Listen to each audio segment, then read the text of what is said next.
On me demande souvent si on est entrepreneur ou être entrepreneur, ça s'apprend. Moi, je pense qu'il y a un peu des deux. Je vous explique. Je pense qu'on est tous capables de jouer au hockey, mais on n'est pas nécessairement tous dotés du même talent pour se rendre jusqu'à la Ligue nationale de hockey et jouer parmi les meilleurs.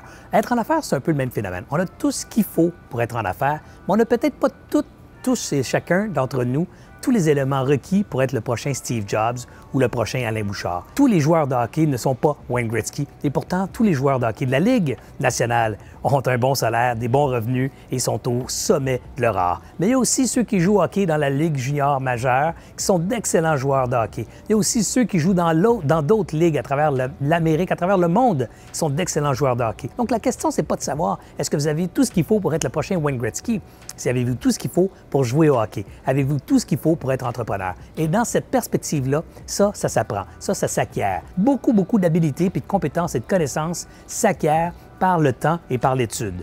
Il y a quelque chose qui ne s'acquiert pas, c'est la personnalité entrepreneuriale. Ça, on l'a ou on ne l'a pas. Mais encore une fois, ça ne veut pas dire que parce que vous n'avez pas le naturel requis pour être entrepreneur, que vous y arriverez jamais. Faisons ensemble le tour de ces talents naturels. Je dirais, le sens du leadership est définitivement un talent naturel chez l'entrepreneur. D'être capable de donner une direction à l'organisation, le sens de mobiliser les gens, d'être capable d'inviter des gens à joindre à l'organisation, parce que c'est rare qu'une entreprise, c'est le travail d'une seule personne.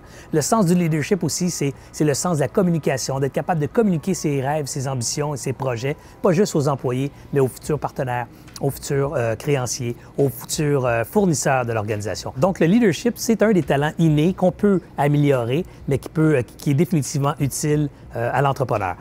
Un autre talent, je dirais, inné qu'on retrouve chez l'entrepreneur, c'est l'audace, c'est le goût du risque, c'est le goût de passer à l'action malgré la peur, malgré les obstacles. Ça aussi, parfois, il y a des gens qui ont ça inné, qui ont ça en eux, qui sont capables de faire preuve d'audace spontanément, facilement. D'autres ont besoin de calculer leurs coûts, de tout calculer les risques avant de sauter. Ça ne veut pas dire qu'ils ne sont pas capables de faire des affaires, ça veut dire qu'ils sont un peu plus lents à prendre des décisions dans certains cas. En fait, ce que je veux que vous reteniez, c'est que tout le monde est capable d'être entrepreneur. Il y a certains d'entre nous qui avons des talents naturels pour l'entrepreneurship, puis il y a une grande partie de ces talents-là qui s'acquièrent simplement par l'étude, par le temps et par une volonté, je dirais, féroce d'apprendre et de maîtriser les aptitudes requises pour avoir du succès en affaires.